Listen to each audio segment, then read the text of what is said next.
has a hard-on. Perfect world was a dream between primitive cerebrals. He's a tyrant! He's a sadist! You're all going to die down here. The greatest trick the devil ever pulled was convincing the world he didn't exist.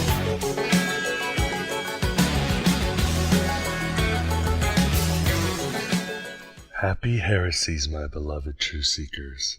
This is Aeon Byte, formerly known as Coffee, Cigarettes, and Gnosis, and formerly broadcasting through the now defunct freethought.media.com. But this phoenix of marvels is still in the virtual Alexandria and still broadcasts through the godabovegod.com. The name has changed, the website has changed, but the dark odyssey through the gnashing rocks of orthodoxy is the same, after improving a few cosmetic motifs. It was a disaster. I am Abraxas, the terrible god above God as the ancients knew him. I do hope you're savoring the virgin appearance of our new homepage, with over 20 more excerpts in the media player, more articles on Gnosticism and its brethren in the esoterica, more reference to the path to Gnosis, and that's scratching the proverbial surface. As for the show, pretty much the same with my old-time drivel, except that it will only be played Saturdays and Sundays from now on and until further notice. If we live our lives the right way, then every single thing we do becomes a work of art. Welcome, my beloved truth seekers, on this May 10th, the year of the Demiurge 2008. We have reached an important milestone because this is exactly 2 years since we started our war against Jehovah. I am the architect. I created the Matrix. 2 years, my beloved truth seekers, and it seems like the duration of a rat's fart.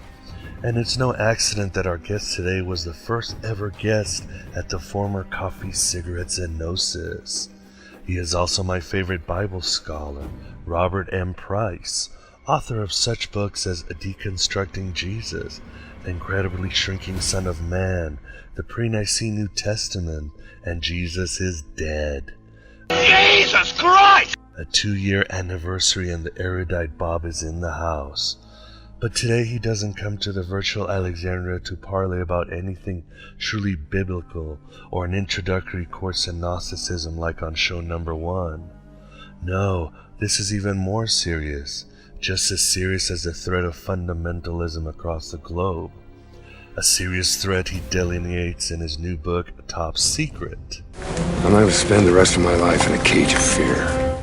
And this plague is the New Age and New Thought movement. Yes, like a brave and lonely hero, Bob faces the archonic forces of The Secret, Conversations with God, A Course in Miracles, the Celestine Prophecy, Deepak Chopra, and even some neo-Gnostics. And that's just naming a few, my beloved truth seekers. Horror and moral terror are your friends. What the deuce, many of you will say? How can the inspirational words of these slick, affluent people with their sunshine smiles be damaging to even the most brittle personality? Their books line the shelves of bookstores and cathedrals of instant salvation. Their theologies are simple and aromatic. Their words are wise and perfect for the short-term memory of the age of Aquarius. They are the prophets of the pre-2012 dawn. If I don't finish my meditation, I tend to get a little cranky. Take care now. Bye-bye then. I don't think so. You've been shysted, to put it bluntly. The New Age and its fast food, Chardonnay swilling middle-class baiting has done as much harm as the poisonous words of the most active fundagelical preacher. And I should know because I was once a New Ager many moons ago. New Age and New Thought are a very simple process, like changing oil of a wrecked engine. They write books using so much confusing metaphysical claptrap it makes sense after a while. Then you read this book, think about it, recite some affirmation, and suddenly your life will get better. Your earthly life, that is. Peace, wealth, healthy relationships, and more wise teachers will cross your path like an army of ants. All you have to do is think yourself around the benign illusion that is the world. Don't worry about the mysteries, ceremonial magic, the sacraments, the long road of self-knowledge, the transcendental or astral flights, the aiding of the unfortunate, the various esoteric rituals, or anything else. Just think your way to salvation like no religious master has ever done before. And if the pie in the sky doesn't drop on your lap, if tragedy and disappointment keep haunting you, just buy another book and this time you'll get it right. You are just a few degrees off. It's all a matter of reading in the right context, getting that rush afterwards, and using your brain to pierce the veil of chimeras until all you deserve is attracted to you. You are a magnet. You are the center of the universe. All is one. You are the world. Everything revolves around you. You are God, although everything is God. Your suffering isn't real because you just made an information mistake. That's it. What you just said is one of the most insanely idiotic things I have ever heard. At no point were you even close to anything that could be considered a rational thought. Everyone in this room is now dumber for having listened to it. What a bunch of Fraggle Rock manure. You see, it's all just watered-down Eastern dogma, tailored for neurotic white middle to upper middle class people with safe mortgages and minivans. It's a dogma of selfishness because it breaks down everything for you, just you and what you want. It's theological popcorn with circus butter. That's the New Age and New Thought movement, a quick psychic rush with gumdrops of fun and candy canes of wisdom. It's all temporary but sweet enough you'll come back for more flavors. And you'll also come back for their affirmation cards, their calendars, their underachieving sequels, their audio tapes, and even their live lectures. But it's only money when you can think yourself into having more money. What's wrong with being enlightened and rich at the same time? Why me? Because you're perfect. You have a point there. Simple. These books won't enlighten you any more than they will tell the universe to bless you with all the material riches you so much want. This is the domain of the demiurge and his games, and all the hurt he puts into his creation because they will not venerate him 24/7. Those acts of God really stick it in and break it off, don't they? Of course, the New Age and New Thought movement will dance the pop and lock around the notion of suffering and evil. After all, you create your own evil. You chose your parents. You brought all that karma, a concept they misuse, into this world. The Jews marching into the ovens of Auschwitz had it coming because they wished their destiny before being born. The people freezing to death in Siberia by millions because of Stalin just didn't concentrate hard enough to materialize in a Caucasian neighborhood on the West Coast. If only the people in Darfur, Iraq, Afghanistan, or Chicago's South Side would see through the Maya and command reality itself, all would be well.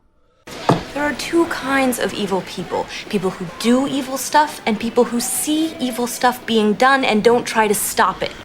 Cancer, mental disease, crippling sickness, family tragedies, crime and violence, they are just tests you must undergo so you can become one with the cosmos that loves you so much.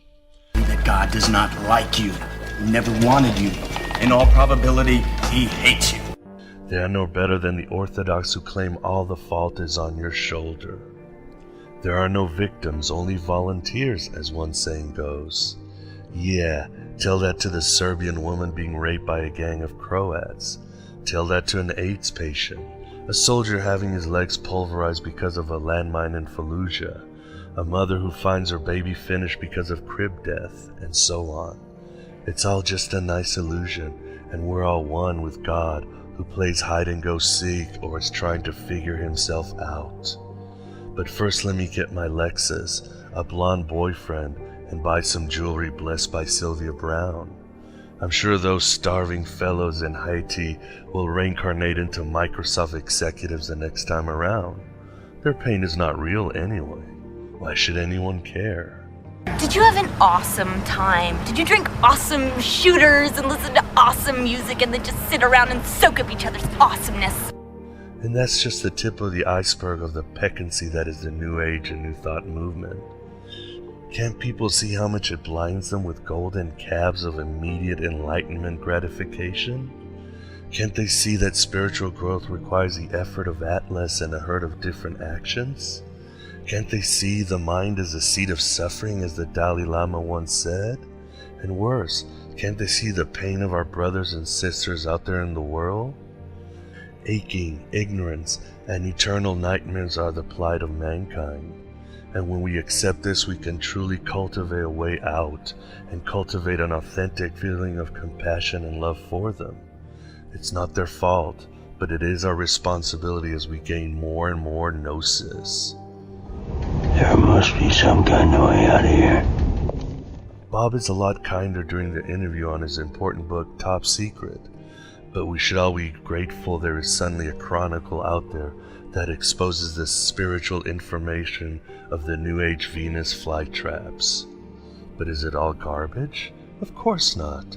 There is always something valuable in a pile of rubbish. Eckhart Tolle has some wonderful insights into defeating fate. Many of these charlatans lead their readers to studying and understanding the Eastern faiths for real. There are Gnostic themes in A Course of Miracles. And there's nothing wrong with feeling good about yourself before the next stomping of the demiurge arrives. I just hate you, and I hate your ass face! Positive thinking is positive thinking. We need more of that, although the supreme goal is the liberation of the spirit. And it shouldn't even be mentioned that individualism is the first side effect of the New Ager, while she or she is breaking away from the orthodox dragons he or she grew up in. But outside of that, it's all carbohydrates for the soul. Why not go to the source instead of the corruption of these snake oil salesmen and their Guccis? Read the Gnostic texts, the Upanishads, the Buddhist sutras, the medieval mystics, the Greek philosophers, and even the Bible. Read people who gave their lives to the attainment of a higher state of consciousness and can crystallize what these ancient giants truly meant. Go to the belly of the metaphysical beast, not its anus, and know it has nothing to do with having a larger bank account or penis. It has to do with looking inward to the divine atom within us that has the potential to explode into a burst of holy white fire that will release you from this universe into the realms of active imagination forever. Every man carries a circle of hell around his head like a halo. Every man has to go through hell to reach his paradise. Let's get a chuckle and look at some of the quotes from A Course in Miracles, provided by Bob in his book, Top Secret. You have condemned yourself, but condemnation is not of God, therefore it is not true. No more are any of its seeming results. Okay, pass the Kool-Aid, someone. Or perhaps this quote, when he willed his son to be free, his son was free. WTF? New Agers are the best Captain Obviouses you'll ever find. How about this quote? What has no effect does not exist, and the Holy Spirit the effects are non-existent. By steadily cancelling out all his effects, everywhere and in all respect, he teaches that the ego does not exist and prove it. I may sound like a lunatic, but I'm not crazy. The ego doesn't exist? Then how do we get out of bed in the morning? And this stuff is supposed to be channeled by Jesus into Helen Schumann? And lastly, this is a lovely quote. Through his power and glory, all your wrong decisions are undone completely, releasing you and your brother from every imprisoning thought, any part the sonship holds. Wrong decisions have no power because they are not true. The imprisonment they seem to produce is no more true than they are. All right.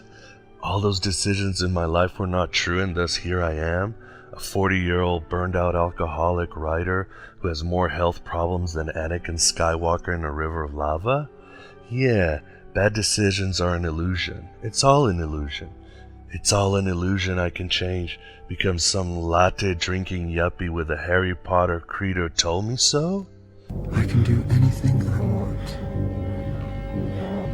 So can you. Sigh, and believe me, my beloved true seekers, Bob takes on all the New Age and New Thought sages that are creating tin can mental utopias in the heads of people who are simply searching a way out of their suffering. And that's enough of my drivel. Take it away, Bob. Pretend you're me. Make a managerial decision. You find this. What would you do?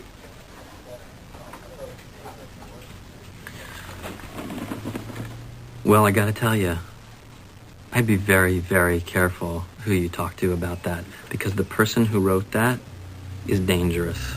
And this button-down Oxford cloth psycho might just snap and then stalk from office to office with an Armalite AR-10 carbine gas-powered semi-automatic weapon, pumping round after round into colleagues and co-workers.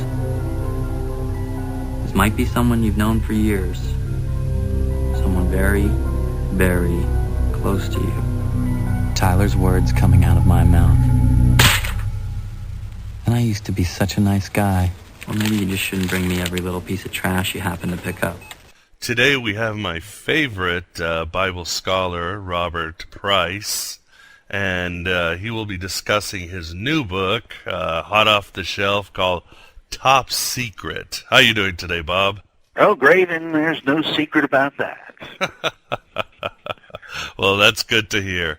So I guess the first question, and that's probably the big conundrum, is why are Westerners, or should I say especially Americans, so starved for alternative spiritualities?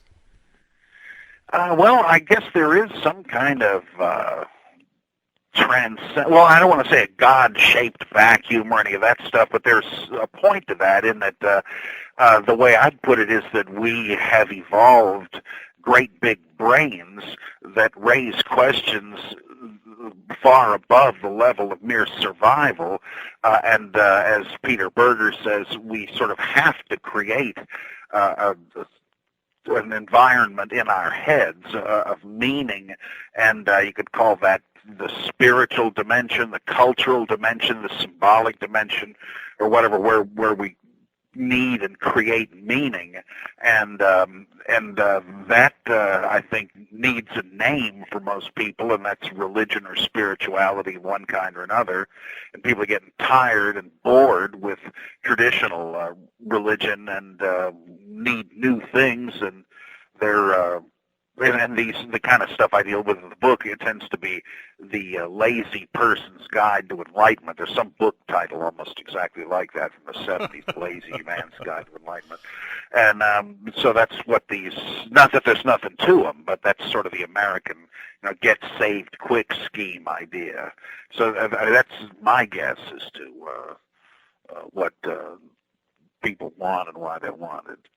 And what were your personal reasons to tackle the New Age, New Thought movement? I mean, this isn't exactly high biblical scholarship.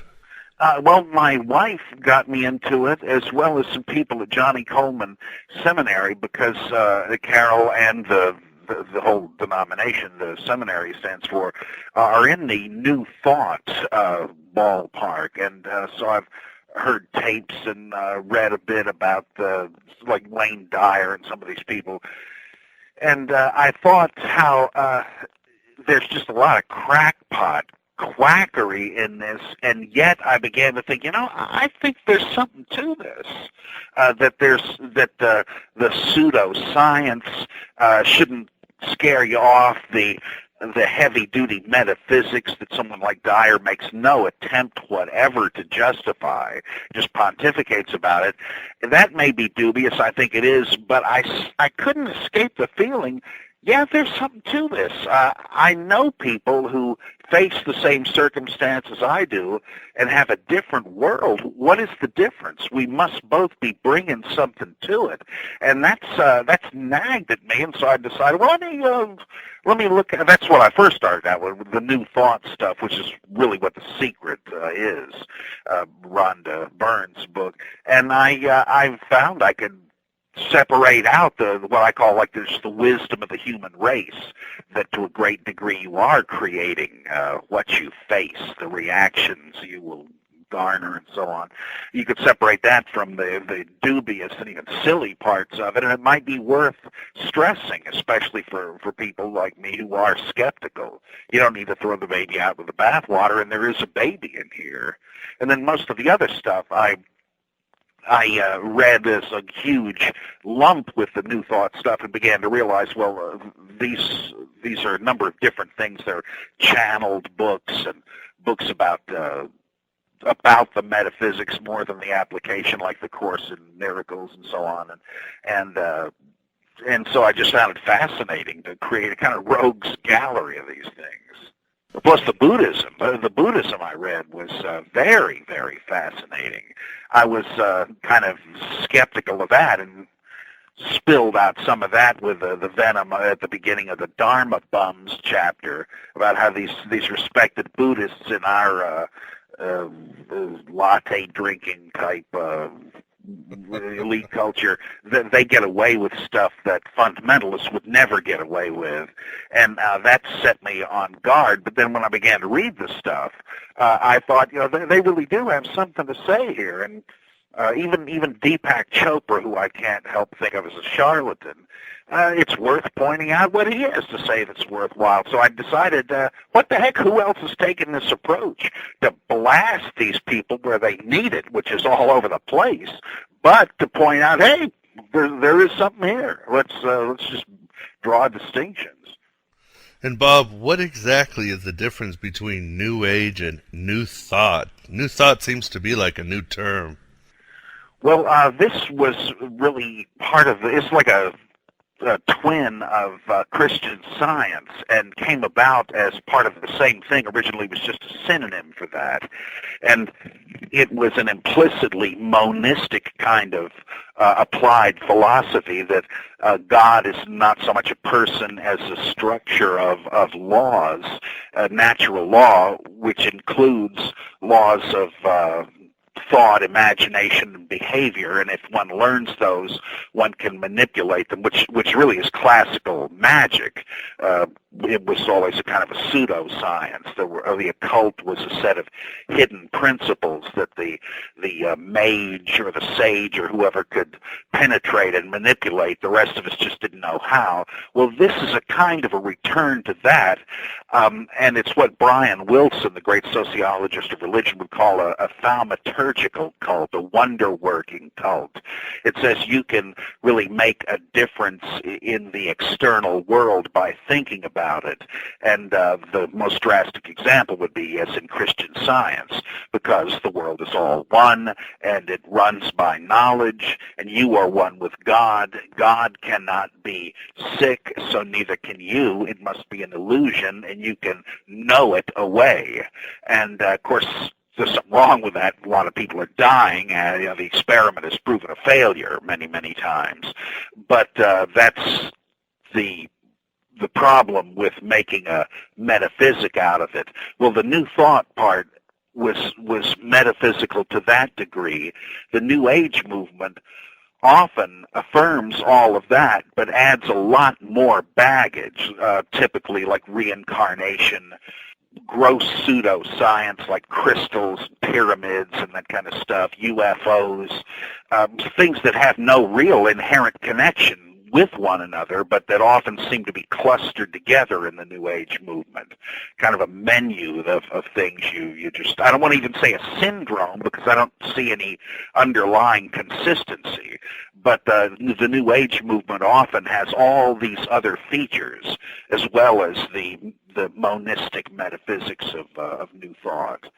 And there are, however, divisions within New Thought where it can simply be a wise attitude, where you don't believe that you're like the people that perished in the cyclone in Burma today asked for it before they were born, and horrible stuff like that. But New Thought is basically this kind of philosophical monistic optimism. New Age throws in everything else but the kitchen sink, and they're separable logically. And Bob, I know in your book you write how these movements, they are not about saving the world, they're about saving your own world. It's a pretty selfish endeavor, isn't it? Yeah, that is problematical, however, I don't think you would have to take it that way. Like, it would be easy to just have someone say, I want happiness and fulfillment, and I want effectiveness in helping people. And there are a lot of people that have such gifts, and I imagine one could visualize that, and so bend one's energy and attention so that it would eventually begin to develop. But there's no necessary narcissism about it. It might happen to go together, but that would just mean you happen to have a selfish person. The reason that seems debunking, though, is that we kind of think of it in like a Christian Pentecostal sense. When people say, I can get an answer to prayer, hallelujah, God will give me wealth and parking spaces galore. You say, wait a minute, if God is in the business of doing that and not saving the poor wretches in Darfur, you're just kidding yourself. And you are, because that implies a moral structure that is given the lie. You're making God into a genie or a cosmic butler. But in New Thought, it's more self-contained. It's just, here's how reality works, and one can manipulate it. There's no real moral dimension to that necessarily.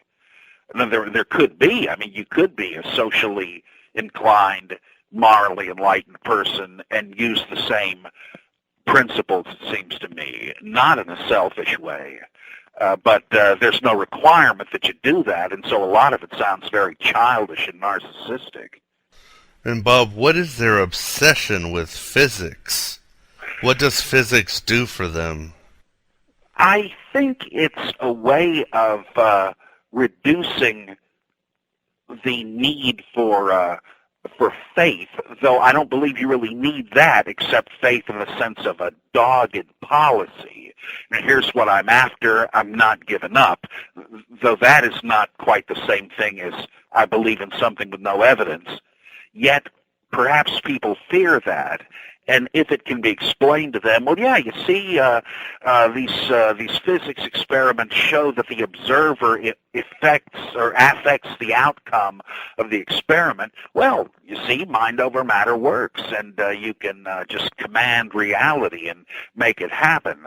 I think that's a crutch, and I don't know my physics as I ought to, but I really have a hard time believing that is really what these subatomic physics geniuses are talking about. I think there's a huge division fallacy going on there, that what is true of all reality in one sense doesn't necessarily carry over to pieces of it, like you and me, our particular collections of molecules and stuff.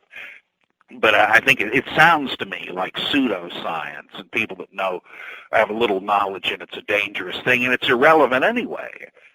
It's like we don't need to explain it on a subatomic level. If I say, why am I always getting the door slammed in my face? Why do people not like me? Could it be the signals I'm sending out? I mean, we all know people where we're sure that's what it is.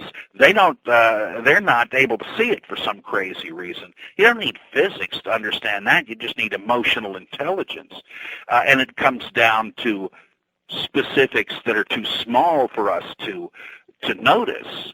In the same way, how behavioral psychology says there's 1,000 little influences on you that you can't really even be aware of, and yet they're doing their work on you. Well, that's not spooky. It's just that we don't happen to be able to detect all of that. In the same way, your attitudes and expectations must affect the signals you send out, the things you notice and don't notice, the traps you lead yourself into. Yeah, all right, you can't explain the whole thing, but it's no surprise you can't, and you don't need subatomic physics to explain that. The answer to it is, I think they're right about the affirmation and visualization. It's a way of focusing these mysterious little, subliminal things that are going on in your mind. Nothing spooky about it. I mean, I don't know, like if I do exercise, it'll help me physically. I don't happen to know the physiology of it. But I don't need to. There's nothing spooky about it. And I think it's the same way here. And isn't the Achilles heel of a New Age and New Thought thinking tackling the problem of suffering and evil? It seems that they're no better than the Orthodox, because at the end of the day, it's our fault, isn't it? Yeah, that bothers me. I mentioned I love this skit on Saturday Night Live. One of the few funny things on the show in recent years that I've seen, where they have Amy Poehler as Rhonda Byrne, and she's trying to help the problems of the people in Darfur by sending them copies of her book. And one of the people that's got the book says, "So yeah, it really did help him because he ate it," and that does debunk the idea of it as a metaphysical wish fulfillment thing.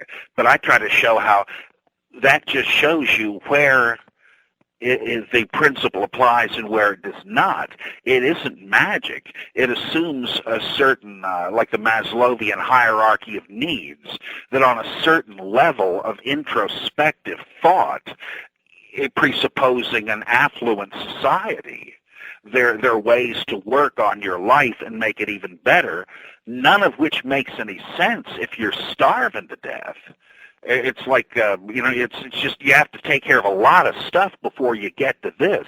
And when you do get to it, it's not magic. It never works like magic. So you're not going to suddenly end all war and starvation by this. That's where they're testably wrong. Same thing with Christian Science, which is just the earliest version of it. Okay, we've done a lot of experiments. That just doesn't work. And yet, who's going to deny that attitude and motivation and optimism do affect the body? There is something to that. They're just taking it way beyond where it works. But you're right. And again, it's compatible with narcissism because there's no inherent moral demand to it. It's morally neutral. If you need moral guidance, as everybody does, this isn't the place to get it any more than studying oral hygiene or auto mechanics would be. And it's just the category confusion they make. I mean, when they say, "Oh, Jesus and the Buddha taught this," well, that's they're sort of putting a halo over something that turns out really to presuppose a God who is nothing but a genie. Yeah, and it's always very chilling in your book how you mention how the Jews in the Holocaust all deserved it because they put themselves there. Yeah, this is no better than Christians saying that, because the New Age people don't flinch from saying it. They don't say God is punishing them. It's even worse. They put themselves there. You asked for it, you got it. That's just horrendous, and the way to apply their insight. I mean, there is an application of it, but not this horrifying thing they say. It's like Viktor Frankl in logotherapy, where he said, "I'm going to make positive significance out of this. I'm going to drag it out of the jaws of death and horror by learning what I can learn about the human psyche in such a hellhole." And boy, he came up with something great. Now that's the application of it. But these people don't see it because they're not philosophically serious. They're too busy just saying, "How can I get a new Cadillac out of the vibes here? How can I match?" I mean, this idea that a job I want, or a car, or a refrigerator has a vibration. What are you talking about? That's just where a good thing becomes silly, because people, as Aristotle said, are not able to draw distinctions. Let's engage in the 800-pound gorilla now, or at least the present one. What is the secret behind Rhonda Byrne's The Secret that even mesmerized Oprah? Well, I think she has a can-do attitude and has been successful in figuring out, there must be a way to get certain good things done. Let me ask experts and find out. And so when somebody makes a world view of this, then she latches onto it, and it's a way of recommending self-improvement. It's partially fraudulent, and I don't think she is able to understand the difference, but I think it is her admirable tendency to want to show people how to help themselves. She just falls victim to the erroneous understandings and applications of it. Its chiefest advocates are its worst enemies in some ways, and she kind of falls for that. She's willing. It's like people that say, well, Reverend Farrakhan has some problems, but he's doing something right here, so let's honor him. No, you don't want to do that because you're inevitably honoring the bad stuff. No one will make the separation you want to make, and that's the risk I'm taking here by saying there is something right about this, but I'm hoping my invective is severe enough that people will understand there is a difference. I don't think Oprah does. Writing about Deepak Chopra seems to have a caustic tone, almost. Besides his levitation stories, what do you see as problem with his theology? Obviously, it comes through that you don't like him. Yeah, though he does have interesting insights here and there, but he strikes me, like Dyer does, as a kind of pseudo-philosopher. He's a transcendental meditation teacher and just decided to hang out his own shingle, and that is all, I think, pseudoscience, the attempt to show that that in terms of physics there is a field of creative intelligence. I think that's like Ghostbusters. And he takes this seriously enough and claims that physicists teach it simply as physics. I just don't think he's telling the truth. He may not know any better, but that makes him a charlatan. And these claims he makes about walking through walls and so on, he either has to be hopelessly delusional like the Exodore character on Mork and Mindy, or he's lying. So I have a real hard time with him and have to go the second mile to try to appreciate anything he says. I happen to like classical non-dualist Hinduism and Buddhism, so there certainly is a lot to like. But he, like Maharishi Mahesh Yogi, is popularizing it to an undiscriminating audience with the help of these false claims he makes. So I have a limited... I know some of these guys are tricksters, like Joseph Smith was, and Madame Blavatsky. So I don't try to pin them down and say, well, they're just cranks. There's something big going on, but the charlatan aspect of Chopra bothers me. You can't just pretend that he's all on the level. On the other hand, you seem to be far more understanding of Eckhart Tolle. What do you like about him and his book, The Power of Now? I find the phenomenology of consciousness, the attempt to de-center consciousness and to open yourself up to the past and the future and to slide around the categories we use to think about life, which really substitute for life, a Zen insight. I find that very helpful. It really rings true to me. He came up with it apparently independently, but it's very Buddhist. And whatever label you put on it, I think that's very good thinking to achieve some sort of clarity of perspective. In a way, it's like when Spinoza says we ought to learn to view everything under the aspect of eternity. When he gets into these little footnotes about how there are extraterrestrials out there, and if everybody tunes into this thing, the world as we know it is just going to wink out. Well, these are just silly daydream kind of things, like the freshman in Animal House smoking pot saying, "You mean our whole universe could be like an atom in the thumb of a giant?" Well, I suppose it could be. And he gets into silly things, but it doesn't really vitiate what he's talking about when he's simply examining consciousness. He doesn't get UFOs out of that. So I'm willing to just say, look, I don't care what he says about these other things. He may be a kook completely, but what he says here, it's like the Buddha supposedly said, you try it out. You see if it makes any sense. If it doesn't, forget it. And it does make sense to me. Same thing with a lot of what Pema Chodron and Chogyam Trungpa. There's a lot of brilliant stuff there. That doesn't commit me to believing in reincarnation and stuff, though they happen to believe in it.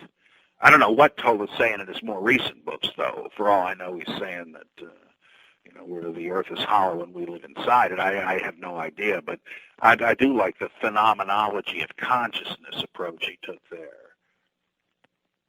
And I remember in one of your Bible Geek shows, you were telling the audience that the Course in Miracles was the best antidote for insomnia. Oh. Why did you say this?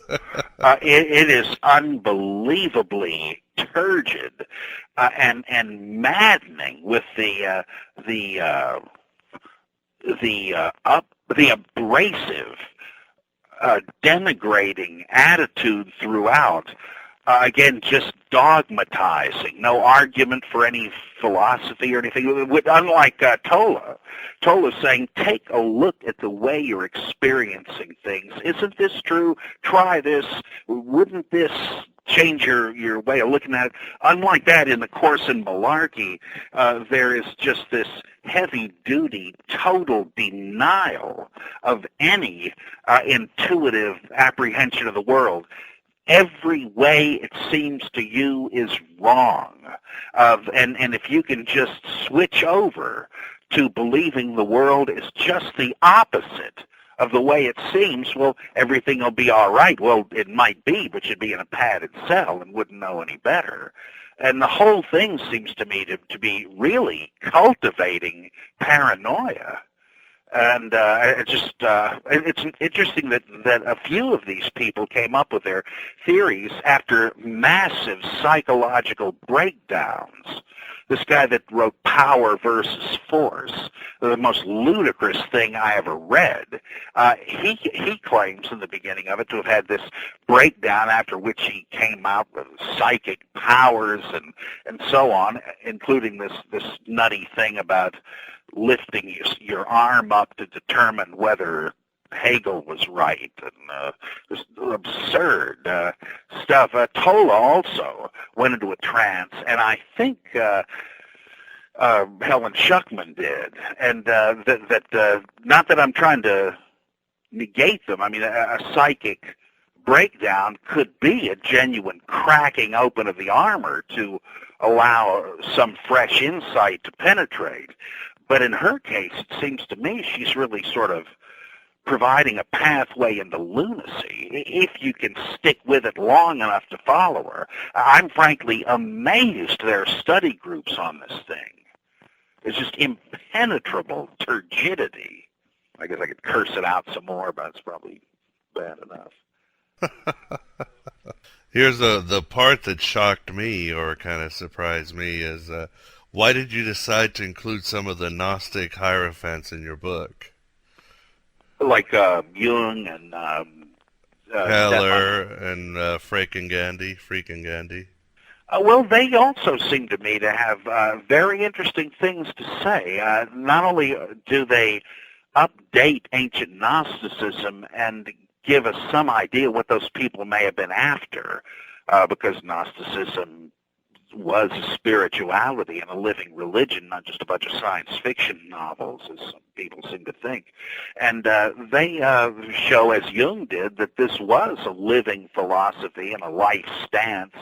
And I find Jung very powerful, and Holler is an exponent of him, very powerful. Freaking Gandhi, I liked their first book a lot, The Jesus Mysteries, where they try to show that there wasn't a historical Jesus, but they use that as a springboard for what they call Gnosticism, which really isn't. It's really inflating the term completely. But that seems fairly harmless. That seems probably to be a healthy approach. And since they are trying to update Gnosticism, I figured they deserved a place in the survey. And why didn't you decide to tackle Sylvia Browne? After all, she claims to be a Gnostic. I don't know if you're aware of her. Oh, no, I didn't know that. I just knew of her as a highly unconvincing medium. I didn't know she made any such claim. Oh, she has. Wow. What sort of connection does she say she has with them?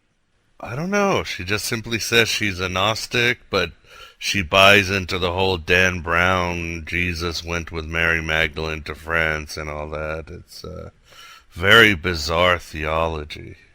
But you might want to take a look at it. Yeah, I'll have to, yeah. The whole Dan Brown deal, as you know, I think that's all nonsense. It's not because it's an offensive notion. It isn't. It's just that there's nothing to it. It's like, there might have been a lost continent of Atlantis. Wouldn't be surprised. But there's just not really evidence for it. Or there might well be extraterrestrial visitors. I don't think that's absurd or even improbable. But do you really have the evidence for it? And here, the same thing. There just really isn't any evidence for this. And I need to draw a line between helpful myth and a historical judgment. I don't want to let fundamentalists get away with confusing them, but I don't want Dan Brown to get away with it either. So I didn't know she was into that. Yes, I'm afraid so. What do you think? Can you think of a book offhand where she expounds this? No, you'll have to visit her website where Okay. she gives her reviews on claiming she's a Gnostic. It's, Okay, I will something- indeed. I don't know, I guess she channels somebody. Yeah, well, Jung almost did. Yeah. Channeled Basilides. Maybe Sylvie Brown channeled his wife. Who knows? Yeah, it could be. Oh boy. What is wrong with Madonna's version of the Kabbalah? That I think is the whole system is exceedingly speculative, though fascinating. Again, I would want some reason to believe that the universe and God are like this, but that's a different question. Its vast vista of the way it views the universe is very fascinating, but the spin on Lurianic Kabbalah that this author and his dad, I guess, derived from some more recent figures strikes me as a bit unnatural, trying to read in a yearning and love and unrequited love myth into the shattering of the Kelipoth, the shells of light which were to form the original Oz-like crystalline world. That strikes me as a little bit odd. I'm an outsider, though, so my opinion really is worthless on that. The thing that bothers me, though, is the superstitious character of it. Holding that as a world view is profound. I mean, it's debatable whether it's justified or not, but if one adopts it as a view of the world, as Hasidic Jews have, it's profound. But the idea that just looking at the Hebrew letters of the text, even if you don't know Hebrew, is a spiritual experience, or that you have some hotline to heaven on the Sabbath you don't ordinarily have, and things like this, or his literalistic biblicism, Adam and Eve were real people, and so on. I really chafe at that.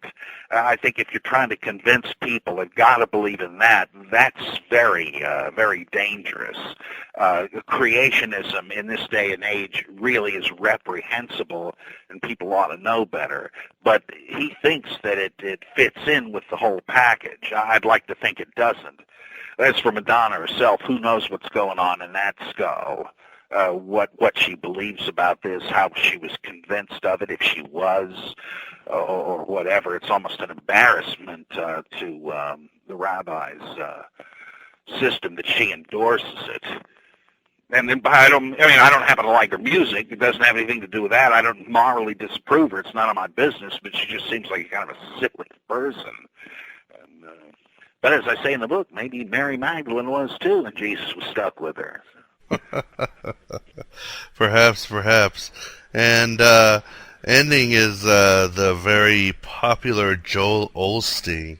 Is he a true evangelist, or is he like slowly stumbling his way into New Age? What is his secret to have such a huge following? Well, the encouragement that New Thought brings to people, the cracking open a kind of a horizon they didn't think was there, thinking that, the pitfalls and the reverses I'm experiencing, you mean I might not be doomed to this? There might actually be a way for me to get out of this? Then that is very encouraging. But fundamentalists aren't going to accept it unless you can put it in terms of claiming promises from God, and so he clothes it biblically that way. I think the whole notion of success, now even if you don't put it, all that selfishly like they often do, like he does, the success thing I think is not in the Bible. I mean, it sort of is way back there in the book of Proverbs, let's say. If you live righteously, God will see to it that nice guys finish first. But already in Job and Ecclesiastes, you have a massive critique of that by people that knew the world didn't work that way. So Olstein is taking up a kind of an obsolete biblical view, one that certainly doesn't fit in the New Testament. But it's a heartening view, and people kind of like to hear that, and they're willing to hear that they're sinners that need forgiveness. They're used to that anyhow, but if they're told, gee, I can succeed too, God wants that for me, sounds good. And I think he's camouflaging even to himself the alienness of that to the Bible.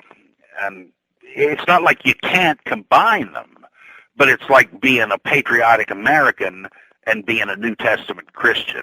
They don't really fit. The New Testament Christianity didn't presuppose a social existence like nationalistic, affluent America where Christians and others have power. They're such different worlds. You can come up with a way to combine them, but they don't really naturally belong together. And I think it's the same way with Pentecostalism and New Thought. He hasn't noticed the difference yet, and probably never will, but I think the New Thought thing is alien, and the biblical clothing of it is really artificial, as I try to show in the book with example after example. And of course there are charismatics that have been saying the same thing and do theologize it in a New Age way, the Kenneth Hagin, Kenneth Copeland kind of thing, where they start redefining God as a force, and faith as the power that God himself uses to get what he wants. That's been going on in certain Pentecostal circles for decades. But Joel Osteen doesn't go across that line. He still thinks he's got the evangelical God and message of salvation, but that God wants you to succeed. So he doesn't theologize it really, and so nobody notices what's happened there. I'm trying to think. E.W., I think Kenyon was a guy that decades ago who started criticizing New Thought from a Christian standpoint, but almost immediately began to assimilate it. And a lot of these charismatic guys like Copeland seem to have gotten it from him, but Osteen doesn't. He doesn't talk the same way. He just proof texts New Thought from the Bible and just doesn't get into the metaphysics. He would never say, we are part of God or anything like that. He would just say, oh, no, God is our Father and wants us to succeed. Well, what the heck, good enough. And do you find that the New Age thought being kind of a popcorn, candy, fast food, that why is the reason that people will read a book, not be able to think themselves into richness and just go to the next New Age book? It's like the joke in Annie Hall, I need the eggs, that they are desperate, and rightly so, for some positive encouragement. And if a particular gimmick or technique fails, they're right to think, maybe I'm just doing something wrong. Maybe there's a better way at this. Back to the drawing board. Is that better, or is despair better? And so they're kind of like the ancient shamans doing the rain dance, where you figure, now, if I do this thing right, it's got to rain. But I've been doing it 50 times here, and there's not a cloud in the sky. What variable can I work on and eliminate? Well, after a while, anthropologists like James Fraser said, there were no more variables. And they said, okay, we're barking up the wrong tree. Maybe we cannot simply manipulate it. Maybe the natural forces are personal, and we have to ask them to reign. We know they might not give us the okay, but at least it explains why it doesn't work all the time. Well, these people haven't reached that stage yet, because or let's say they started there. They started praying for things they needed, and nothing happened. And it made sense to them. I guess it's just not God's will. But if somebody can tell them, look, that's doubt, that's why it's not happening. If you're entitled to this, and God has promised it, and there are laws in the universe that you can manipulate, it must happen. That sounds pretty good, as any new alternative will, because is that better, or is despair better? So I have to sort of hand it to them, but I just am afraid they go from one ignorant thing to another, like this Celestine prophecy thing. Oh boy, there's a great one, where you're just dealing with science fiction being promoted as spirituality. That one, I just cannot imagine how that became so popular. You'd think that people would have seen through that one fast as soon as they didn't see auras and stuff. Yeah, the whole concept of an Aramaic text coming to the United States with this New Age language is it's hard to swallow. Show me what in these languages could possibly be translated into these I'm okay, you're okay concepts and slogans and stuff. It just really is just painful. But people don't notice that. I used to give an ignorance quiz, as I came to call it, in my freshman Bible classes, and I wanted to know what I could take for granted that people might have learned in Sunday school, although nothing, as it turned out. I'd ask them when they thought the Bible was written, and people would say the Middle Ages, the 19th century. Holy mackerel. People don't even know that. Well, there's nothing in the cellophane prophecy that's going to make them stumble. But it's so, I don't mean to just scorn people. I really feel like they're sheep without a shepherd. These are felt needs, and I wish somehow they could go to the real fountain of these traditions and not just get the cheap, adulterated version. Well, Bob, I think that's all the time we have today. I'd like to thank you very much for coming on once again. Oh, what a thrill. It's loads of fun. Yeah, as always, and I wish you the best with this new book, Top Secret, and hope you don't make too many enemies with the Chardonnay drinking white middle class out there. Yeah, you and me both.